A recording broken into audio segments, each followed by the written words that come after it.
Hello and welcome to the Strange Tales podcast presented by me, your host Winston R. Douglas. We are a weekly podcast that looks at weird and wonderful tales from history, true crime, conspiracies and much more. I will try to cover various topics from different eras. Hopefully we can take a journey through history together. If you are a first-time listener, please look back on our previous episodes. If you are a returning listener, thank you for your continual support. If you enjoy the podcast, please smash that gorgeous like button, and subscribe so that you will be notified to future shows. Also, if you could write a 5-star review, that would really help us get the word out, so other people can enjoy the podcast as well. You can follow me on Twitter, Facebook, and YouTube at Strange Tales Pod. Or you can message me at strangetalespod@gmail.com, with feedback or ideas on future shows. If you would like to support the podcast, you can do so through Patreon. Go to patreon.com/strangetalespod, where we have plans from as little as $3 a month, and you can opt out anytime. Any help is much appreciated. This week we look into a cybercrime gang that is the Lazarus Group. Lazarus Group, also known by other names such as Guardians of Peace or Who Is Team, is a cybercrime group made up of an unknown number of individuals. While not much is known about the Lazarus Group, researchers have attributed many cyber attacks to them over the last decade. Names given by cybersecurity firms include Hidden Cobra by the United States intelligence community and Zinc by Microsoft. The Lazarus Group has strong links to North Korea. The United States Federal Bureau of Investigation says that the Lazarus Group is a North Korean state-sponsored hacking organization. The Lazarus Group were reported to have stolen $12 million from the Banco del Austro in Ecuador and $1 million from Vietnam's Tien Phong Bank in 2015. They have also targeted banks in Poland and Mexico. The 2016 bank heist included an attack on the Bangladesh Bank, successfully stealing $81 million, and was attributed to the group. In 2017, the Lazarus Group was reported to have stolen $60 million from the Far Eastern International Bank of Taiwan, although the actual amount stolen was unclear, and most of the funds were recovered.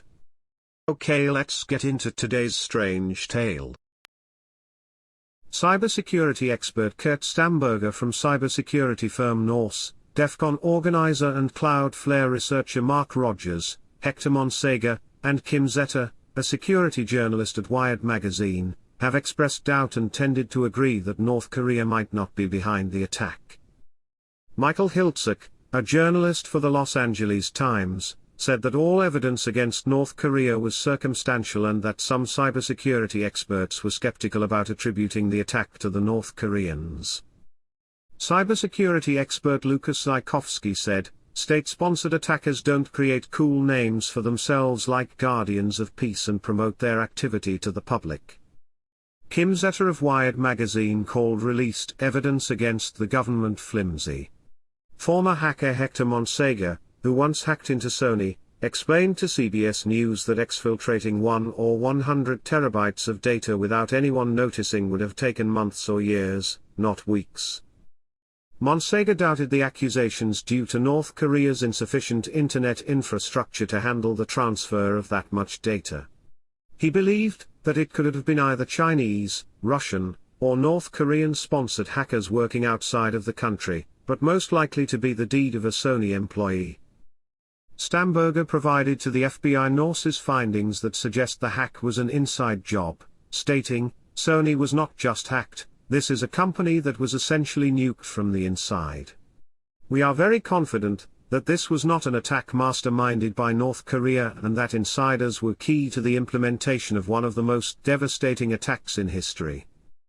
Stamberger believes that the security failure may have originated from 6 disgruntled former Sony employees, based on their past skill sets and discussions these people made in chat rooms. Norse employees identified these people from a list of workers that were eliminated from Sony during a restructuring in May 2014, and noted that some had made very public and angry responses to their firing, and would be in appropriate positions to identify the means to access secure parts of Sony's servers. After a private briefing lasting 3 hours, the FBI formally rejected Norse's alternative assessment. Seth Rogen also expressed doubts about the claims that North Korea was behind the hack. Based on the timeline of events and the amount of information hacked, he believes the hack may have been conducted by a Sony employee. I've also heard people say that they think someone was hired to do the hack as a way of getting Amy Pascal fired. I don't know if I subscribe to those theories, but I kind of don't think it was North Korea. In response to allegations that the intrusion was the result of an inside job, or something other than a state-sponsored cyber attack, computer forensic specialist Kevin Mandia, president of the security firm FireEye, commented that there isn't a shred of evidence that an insider was responsible for the attack, and that the evidence uncovered by his security firm supports the position of the United States government. In February 2016, analytics firm Nevada issued a joint investigative report into the attack. The report, published in collaboration with Kaspersky Lab, Symantec, Alien Vault, Invincia, Trend Micro, Carbon Black, Punch Cyber, Risk IQ, Threat Connect and Velexity, concluded that a well-resourced organization had committed the intrusion, and that we strongly believe that the SB attack was not the work of insiders or hacktivists. The analysis said that the same group is engaged in military espionage campaigns. Because of the depth and scope of malware tools, structure of the analyzed code bases, TTP overlap with similar attacks, and long trail of activities attributed to the Lazarus group, Novetta does not believe that the SB attack was carried out by insiders or hacktivists, but rather by a more structured, resourced, and motivated organization. Although our analysis cannot support direct attribution of a nation-state or other specific group, due to the difficulty of proper attribution in the cyber realm, the FBI's official attribution claims could be supported by our findings.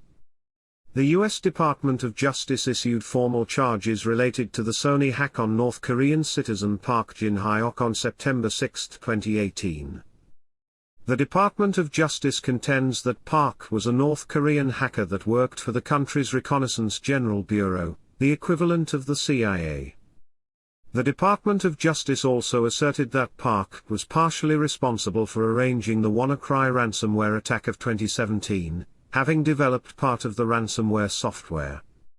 The Department of Justice had previously identified Park and had been monitoring him for some time, but could not indict him immediately as much of the information around him was classified. The criminal complaint was unsealed by the U.S. Department of Justice via a press release in September of 2018. Obama also issued a legislative proposal to Congress to update current laws such as the Racketeer Influenced and Corrupt Organizations Act and introduce new ones to allow federal and national law enforcement officials to better respond to cybercrimes like the Sony hack, and to be able to prosecute such crimes compatibly to similar offline crimes, while protecting the privacy of Americans. Less than a month following the attack, North Korea reportedly lost its connection to the Internet. Although the United States government did not take credit, President Obama announced that the United States would carry out a proportional response in light of the Sony hack. In December 2014, Sony requested that the media stop covering the hack. Sony also threatened legal action if the media did not comply, but according to law professor Eugene Volokh, Sony's legal threats are unlikely to prevail. Sony then threatened legal action against Twitter if it did not suspend accounts of people who posted the hacked material. American screenwriter Aaron Sorkin wrote an op-ed for the New York Times opining that the media was helping the hackers by publishing and reporting on the leaked information. The threats made directly at Sony over the interview were seen by many as a threat to free speech.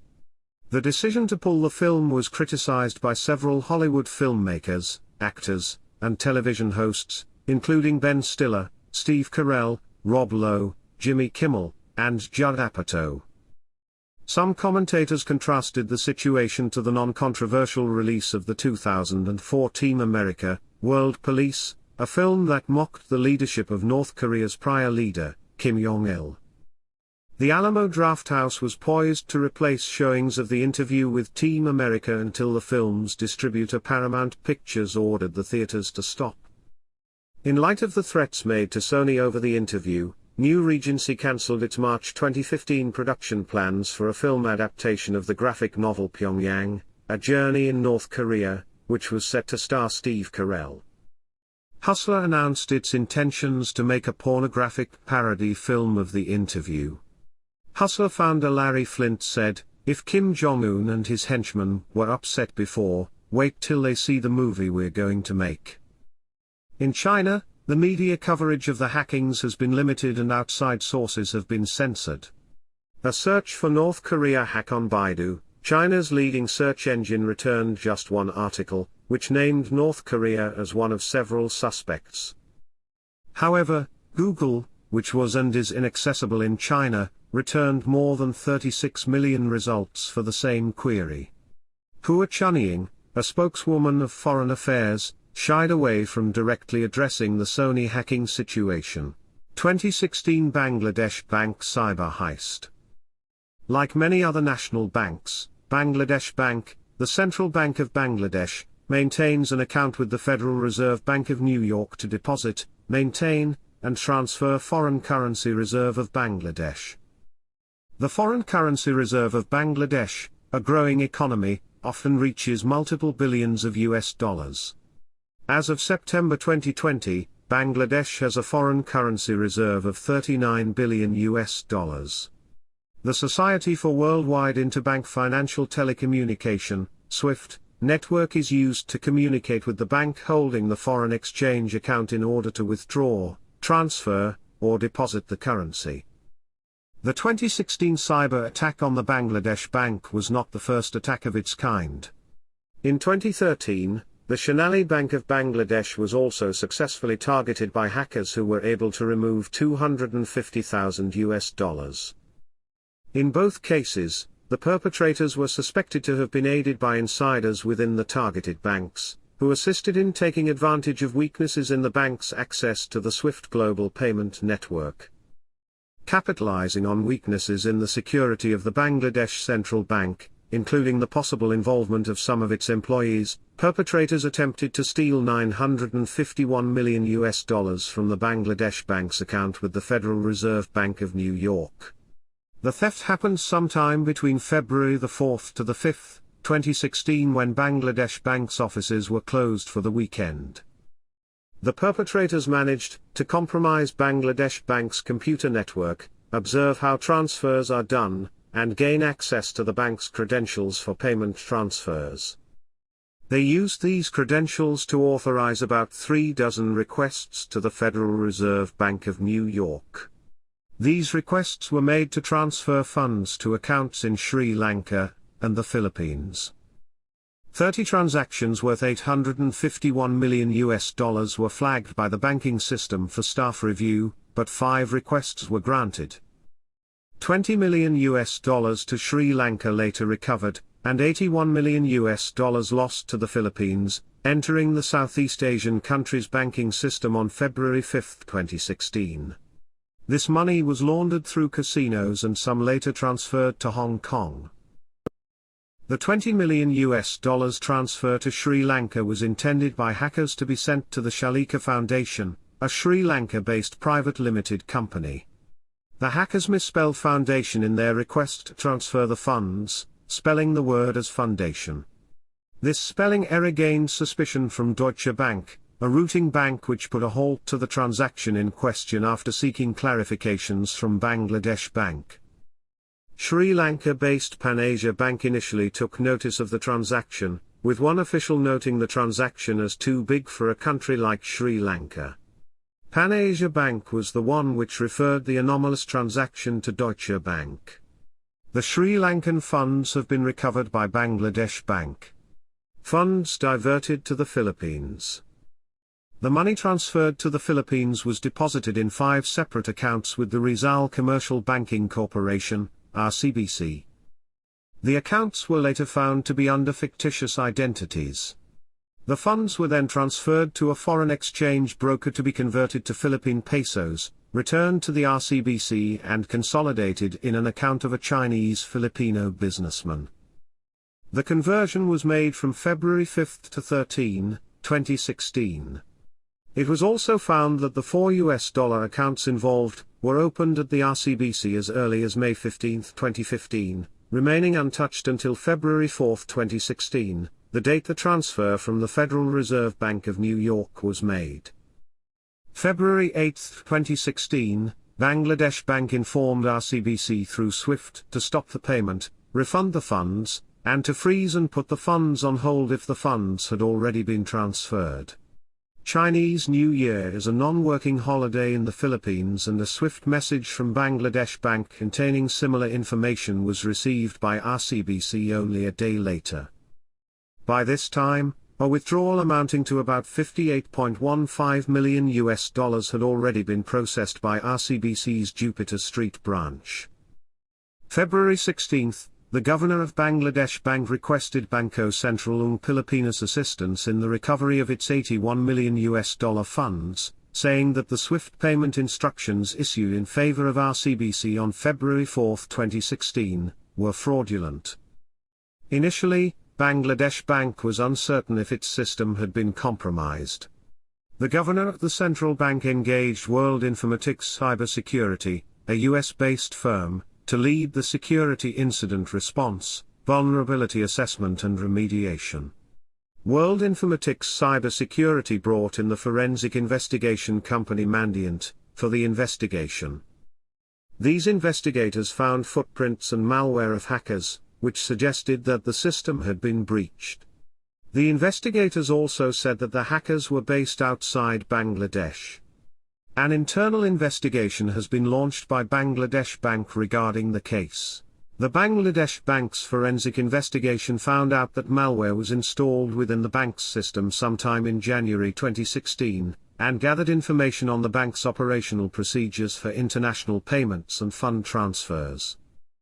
The investigation also looked into an unsolved 2013 hacking incident at the Shanali Bank, wherein $250,000 was stolen by still unidentified hackers.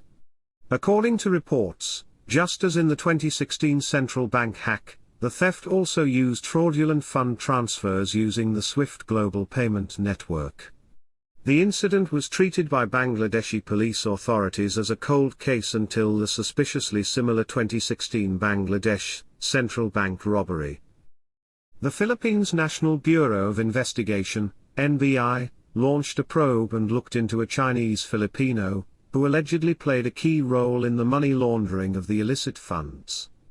The NBI is coordinating with relevant government agencies including the country's Anti-Money Laundering Council, AMLC.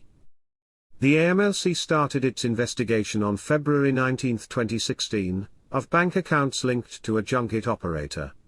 AMLC has filed a money laundering complaint before the Department of Justice against a RCBC branch manager and 5 unknown persons with fictitious names in connection with the case. A Philippine Senate hearing was held on March 15, 2016, a closed-door hearing was later held on March 17.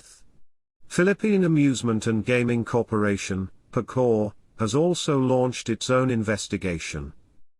On August 12, 2016, RCBC was reported to have paid half of the $1 billion penalty imposed by the Central Bank of the Philippines. Prior to that, the bank reorganized its board of directors by increasing the number of independent directors to 7 from the previous 4. On the 10th of January 2019, Maya Santos de Guito, a former manager at RCBC, was convicted and sentenced to 4 to 7 years imprisonment at a Philippine court for money laundering. On the 12th of March 2019, RCBC sued Bangladesh Bank for embarking on a massive ploy and scheme to extort money from plaintiff RCBC by resorting to public defamation, harassment and threats geared towards destroying RCBC's good name, reputation, and image. FireEye's Mandiant Forensics Division and World Informatics Cybersecurity, both US-based companies, investigated the hacking case. According to investigators, the perpetrator's familiarity with the internal procedures of Bangladesh Bank was probably gained by spying on its workers. The U.S. Federal Bureau of Investigation reported that agents have found evidence pointing to at least one bank employee acting as an accomplice. The FBI also alleged that there is evidence that points to several more people as possibly assisting hackers in navigating the Bangladesh bank's computer system. The government of Bangladesh has considered suing the Federal Reserve Bank of New York in order to recover the stolen funds. Federal prosecutors in the United States have revealed possible links between the government of North Korea and the theft. According to this report, U.S. prosecutors suspected that the theft was perpetrated by criminals backed by the government of North Korea. The report also said that to be included in the charges are alleged Chinese middlemen, who facilitated the transfer of the funds after it had been diverted to the Philippines. Some security companies, including Symantec Corp and BAE Systems, claimed that the North Korea-based Lazarus Group, one of the world's most active state-sponsored hacking collectives, were probably behind the attack. They cite similarities between the methods used in the Bangladesh heist and those in other cases, such as the hack of Sony Pictures Entertainment in 2014, which U.S. officials also attributed to North Korea. Cybersecurity experts say Lazarus Group was also behind the WannaCry ransomware attack in May 2017, that infected hundreds of thousands of computers around the world. The Cybersecurity and Infrastructure Security Agency published an alert Fastcash 2.0, North Korea's Beagle Boys robbing banks, which attributed the Bank of Bangladesh hack in 2016 to Beagle Boys. The agency claimed that Beagle Boys is a threat actor group under the North Korean government's Reconnaissance General Bureau, and have been active since 2014. U.S. National Security Agency Deputy Director Richard Leggett was also quoted as saying that, if that linkage from the Sony actors to the Bangladeshi bank actors is accurate, that means that a nation-state is robbing banks. The U.S. has charged a North Korean computer programmer with hacking the Bangladesh bank, alleging this was carried out on behalf of the regime in Pyongyang. The same programmer has also been charged in connection with the WannaCry 2.0 virus and the 2014 Sony Pictures attack. Other attacks. Computer security researchers have linked the theft to as many as 11 other attacks, and alleged that North Korea had a role in the attacks, which, if true, would be the first known incident of a state actor using cyber attacks to steal funds. Aisha Rahman, governor of Bangladesh Bank, who resigned from his post in response to the case. The Rizal Commercial Banking Corporation, RCBC, said it did not tolerate the illicit activity in the RCBC branch involved in the case. Lorenzo Vitan, RCBC's president, said that the bank cooperated with the Anti-Money Laundering Council and the Banco Central ng Pilipinas regarding the matter. TAN's legal counsel has asked the RCBC Jupiter Street branch manager to explain the alleged fake bank account that was used in the money laundering scam. The RCBC's board committee also launched a separate probe into the bank's involvement in the money laundering scam. RCBC President Lorenzo Vitan filed an indefinite leave of absence to give way to the investigation by the authorities on the case. On May 6, 2016, despite being cleared of any wrongdoing by the bank's internal investigation, Tan resigned as president of RCBC to take full moral responsibility for the incident. Helen Yushchenko D., daughter of RCBC founder Alfonso Yushchenko, will take over the bank's operations. The bank also apologized to the public for its involvement in the robbery. Bangladesh Bank Chief, Governor Aisha Rahman, resigned from his post amid the investigation of the central bank robbery and subsequent laundering of the money by the RCBC staff in the Philippines. He submitted his resignation letter to Prime Minister Sheikh Hasina on March 15, 2016. Before the resignation was made public, Rahman stated that he would resign for the sake of his country. After his resignation, Rahman defended himself by claiming that he had foreseen cybersecurity vulnerabilities 1 year ago and had hired an American cybersecurity firm to bolster the firewall, network and overall cybersecurity of the bank. However, he blamed bureaucratic hurdles for preventing the security firm from starting its operations in Bangladesh until after the cyber heist. August 5, 2016, the Bangko Sentral ng Pilipinas approved a $1 billion, $52.92 million fine against RCBC for its non-compliance with banking laws and regulations in connection with the bank robbery. This is the largest monetary fine ever approved by BSP against any institution. RCBC stated that the bank would comply with the BSP's decision and pay the imposed fine. The Bangladesh Bank continued its efforts to retrieve the stolen money and had only recovered about $15 million, mostly from a gaming junket operator based in Metro Manila. In February 2019, the Federal Reserve pledged it would help Bangladesh Bank recover the money, and SWIFT has also decided to help the central bank rebuild its infrastructure.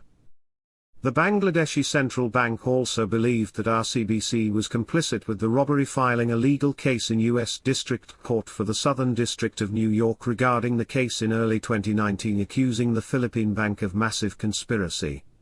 In response, RCBC filed a lawsuit accusing Bangladesh Bank of defamation, believing that Bangladesh Bank's claims are baseless. The case threatened to reinstate the Philippines to the Financial Action Task Force on Money Laundering blacklist of countries that made insufficient efforts against money laundering. Attention was given to a potential weakness of Philippine authorities' efforts against money laundering after lawmakers in 2012 managed to exclude casinos from the roster of organizations required to report to the Anti-Money Laundering Council regarding suspicious transactions. The case also highlighted the threat of cyber attacks to both government and private institutions by cyber criminals using real bank authorization codes to make orders look genuine. SWIFT has advised banks using the SWIFT Alliance Access System to strengthen their cyber security posture and ensure they are following SWIFT security guidelines. Bangladesh is reportedly the 20th most cyber-attacked country, according to a cyber threat map developed by Kaspersky Lab, which runs in real time. WannaCry is a ransomware crypto worm, which targeted computers running the Microsoft Windows operating system by encrypting data and demanding ransom payments in the Bitcoin cryptocurrency. The worm is also known as WannaCrypt, WannaDecrypt 0R2.0, WannaCrypt 0R2.0, and WannaDecryptor. It is considered a network worm because it also includes a transport mechanism to automatically spread itself. This transport code scans for vulnerable systems, then uses the Eternal Blue exploit to gain access, and the double pulsar tool to install and execute a copy of itself. WannaCry versions 0, 1, and 2 were created using Microsoft Visual C++ 6.0. Eternal Blue is an exploit of Windows Server Message Block (SMB) protocol released by the shadow brokers.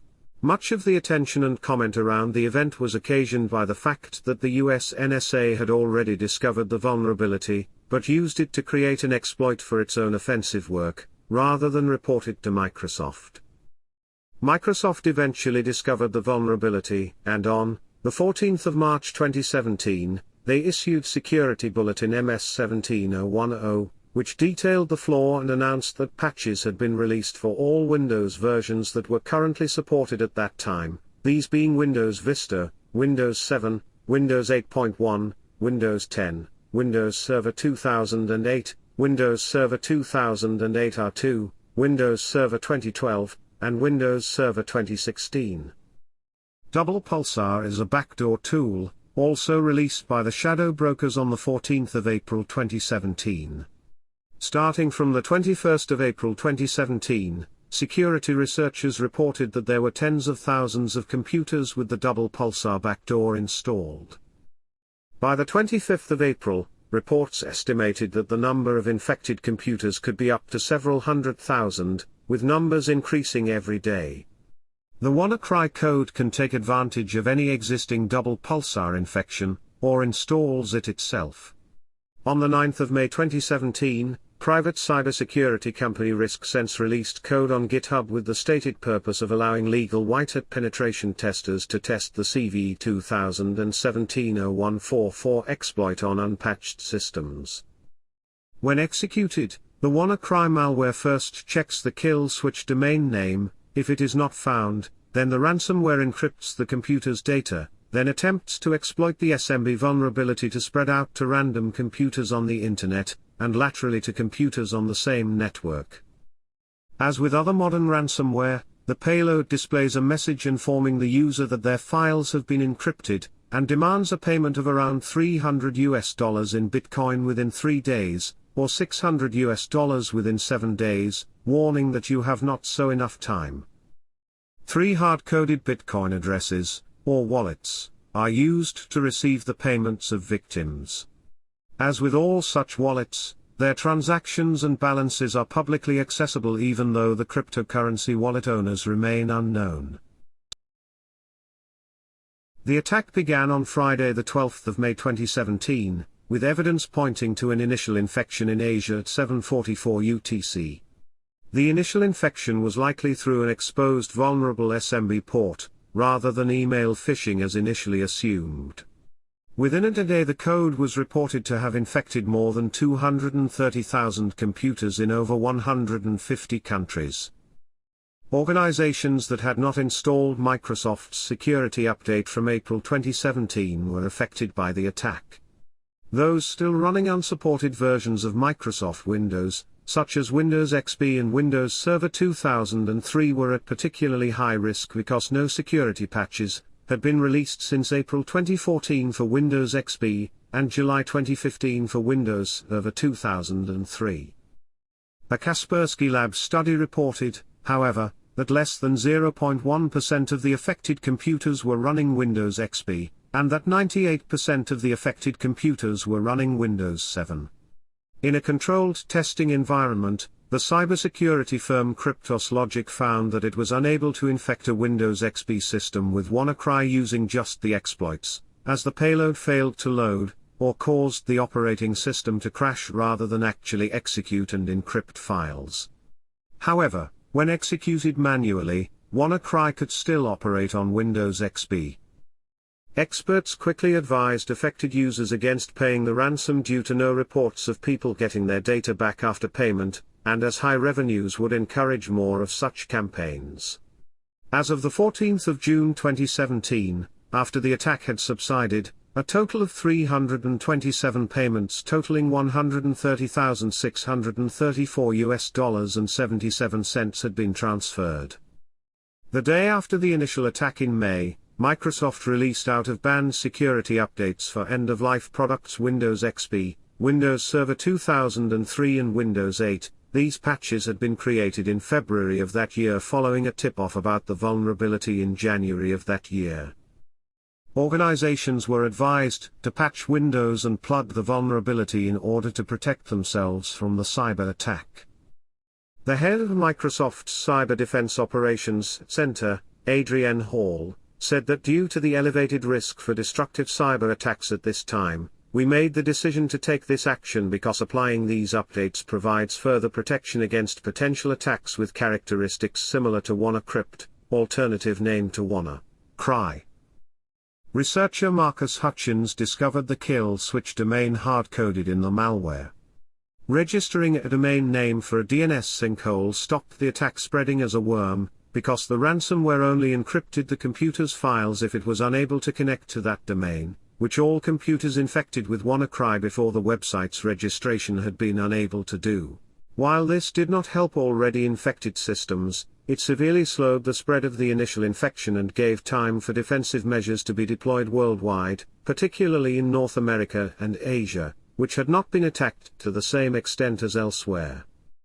On the 14th of May, a first variant of WannaCry appeared with a new and second kill switch registered by Matt Swish on the same day. This was followed by a second variant with the third and last kill switch on the 15th of May, which was registered by Checkpoint Threat Intelligence analysts. A few days later, a new version of WannaCry was detected that lacked the kill switch altogether. On the 19th of May, it was reported that hackers were trying to use a Mirai botnet variant to effect a distributed denial of service attack on WannaCry's kill switch domain with the intention of knocking it offline. On the 22nd of May, Hutchins protected the domain by switching to a cached version of the site, capable of dealing with much higher traffic loads than the live site. Separately, Researchers from University College London and Boston University reported that their pay-break system could defeat WannaCry and several other families of ransomware by recovering the keys used to encrypt the user's data. It was discovered that Windows encryption APIs used by WannaCry may not completely clear the prime numbers used to generate the payload's private keys from the memory, making it potentially possible to retrieve the required key if they had not yet been overwritten or cleared from resident memory. The key is kept in the memory if the WannaCry process has not been killed, and the computer has not been rebooted after being infected. This behavior was used by a French researcher to develop a tool known as WannaKey, which automates this process on Windows XP systems. This approach was iterated upon by a second tool known as WannaKiwi, which was tested to work on Windows 7 and Server 2008 R2 as well.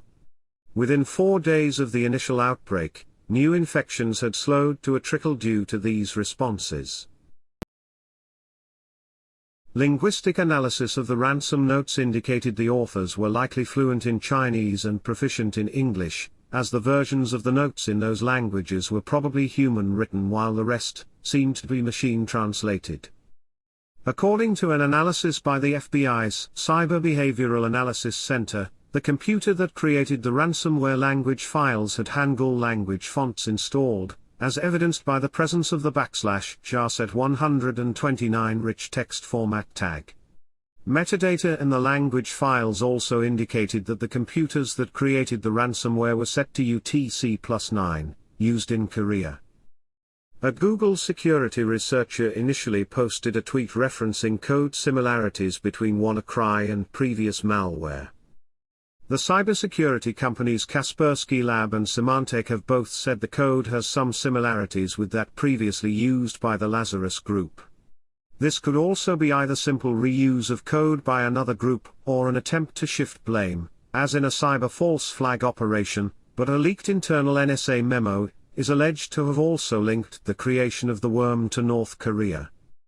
Brad Smith, the president of Microsoft, said he believed North Korea was the originator of the WannaCry attack, and the UK's National Cyber Security Centre reached the same conclusion. On the 18th of December 2017, the United States government formally announced that it publicly considers North Korea to be the main culprit behind the WannaCry attack. President Trump's Homeland Security advisor, Tom Bossert, wrote an op-ed in the Wall Street Journal about this charge, saying we do not make this allegation lightly. It is based on evidence.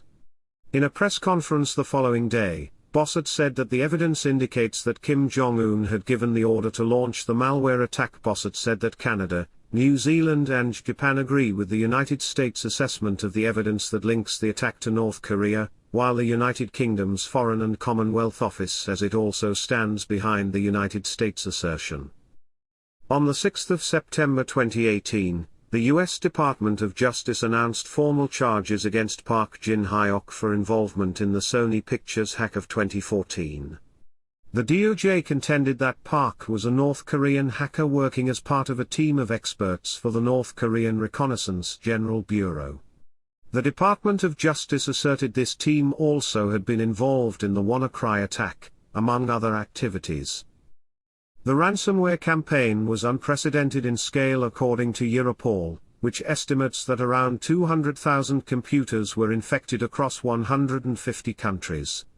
According to Kaspersky Lab, the 4 most affected countries were Russia, Ukraine, India, and Taiwan. One of the largest agencies struck by the attack was the National Health Service hospitals in England and Scotland, and up to 70,000 devices, including computers, MRI scanners, blood storage refrigerators and theatre equipment, may have been affected. On the 12th of May, some NHS services had to turn away non-critical emergencies, and some ambulances were diverted. In 2016, thousands of computers in 42 separate NHS trusts in England were reported to be still running Windows XP. In 2018 a report by members of Parliament concluded that all 200 NHS hospitals or other organisations checked in the wake of the WannaCry attack still failed cybersecurity checks. NHS hospitals in Wales and Northern Ireland were unaffected by the attack.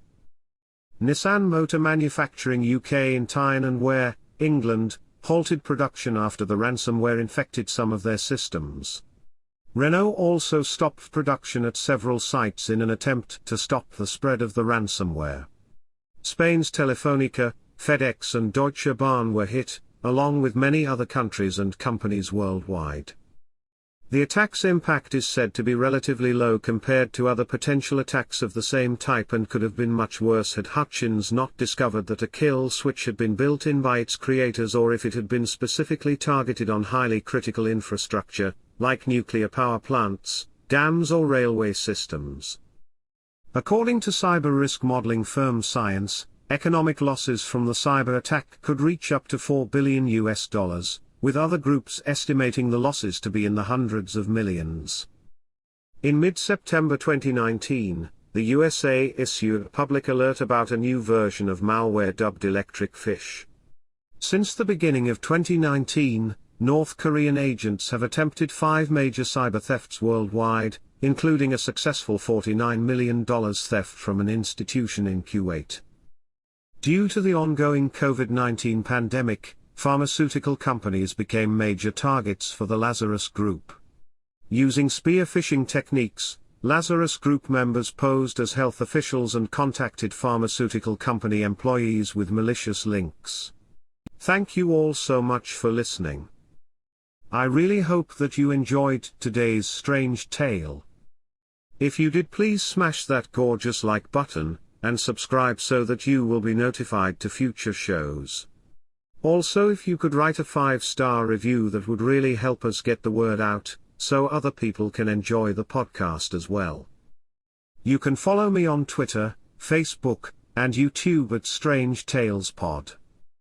Or you can message me at strangetalespod@gmail.com, with feedback or ideas on future shows. If you would like to support the podcast, you can do so through Patreon. Go to patreon.com/strangetalespod, where we have plans from as little as $3 a month, and you can opt out anytime. Any help is much appreciated. This is me, your host Winston R. Douglas, signing out for now. Thanks again, hope to see you again soon.